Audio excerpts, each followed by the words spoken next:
यदि आप चैनल पर नए हैं तो चैनल को सब्सक्राइब कर लें और नोटिफिकेशन में बेल आइकन को दबा दें ताकि वीडियो सबसे पहले आप तक पहुंचे। इसके साथ ही वीडियो को अपने दोस्त और चाहने वालों को भी साझा करें और पुण्य के भागी बने। पुरी की रथ यात्रा भारत के उड़ीसा राज्य के पुरी शहर में मनाया जाने वाला एक प्रमुख धार्मिक और सांस्कृतिक उत्सव है। यह उत्सव भगवान जगन्नाथ, उनके भाई बलभद्र और बहन सुभद्रा को समर्पित है। रथ यात्रा हर साल आषाढ़ मास के शुक्ल पक्ष की द्वितीय तिथि को आयोजित की जाती है।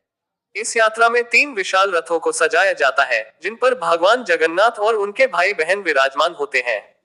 यह उत्सव न केवल धार्मिक दृष्टि से महत्वपूर्ण है, बल्कि इसकी सांस्कृतिक और ऐतिहासिक पृष्ठभूमि भी इसे विशिष्ट बनाती है। पुरी रथ यात्रा का इतिहास हजारों साल पुराना है। इसे वैदिक युग से जोड़ा जाता है। स्कंद पुराण, ब्रह्म पुराण और अन्य प्राचीन ग्रंथों में इस यात्रा का उल्लेख मिलता है। ऐसा माना जाता है कि भगवान जगन्नाथ का रथ खींचने से भक्त को मोक्ष की प्राप्ति होती है। इस उत्सव की शुरुआत के पीछे कई पौराणिक कथाएं जुड़ी हुई हैं।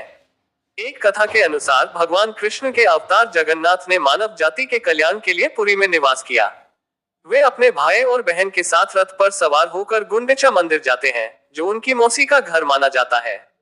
यहाँ वे 7 दिनों तक रहते हैं और फिर वापस मुख्य मंदिर लौटते हैं। रथ यात्रा के दौरान 3 अलग अलग रथ बनाए जाते हैं।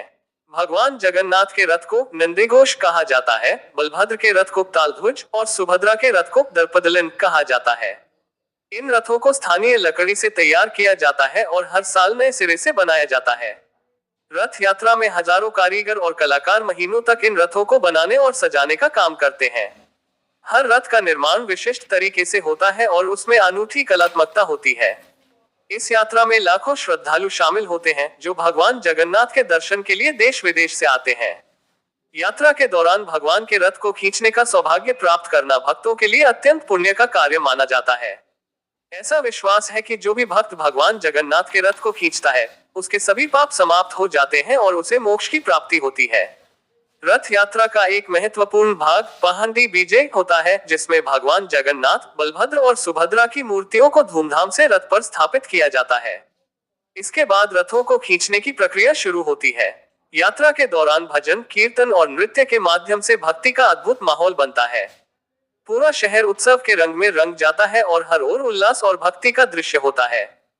गुंडिचा मंदिर पहुंचने के बाद भगवान जगन्नाथ और उनके भाई बहन वहां 7 दिनों तक विश्राम करते हैं।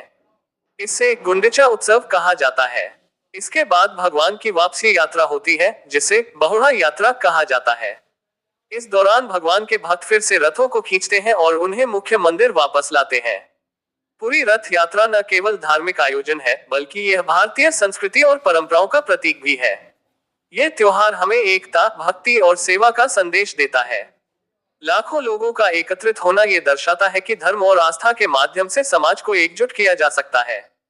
रथ यात्रा का आयोजन पूरे विश्व में पुरी और भारत की पहचान को सुदृढ़ करता है।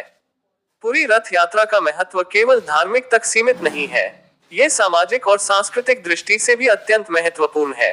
यह उत्सव लोगों को प्रेम, शांति और सामंजस्य का संदेश देता है। रथ यात्रा के दौरान भले ही लोग जाति, धर्म और वर्ग में विभाजित हो, लेकिन भगवान जगन्नाथ की भक्ति में सब एक हो जाते हैं। इस प्रकार पूरी रथ यात्रा भारतीय संस्कृति, धार्मिकता और परंपराओं की अनूठी मिसाल है। यह उत्सव हर वर्ष न केवल पुरी बल्कि पूरे विश्व में भगवान जगन्नाथ के भक्तों के लिए आनंद और उल्लास का कारण बनता है।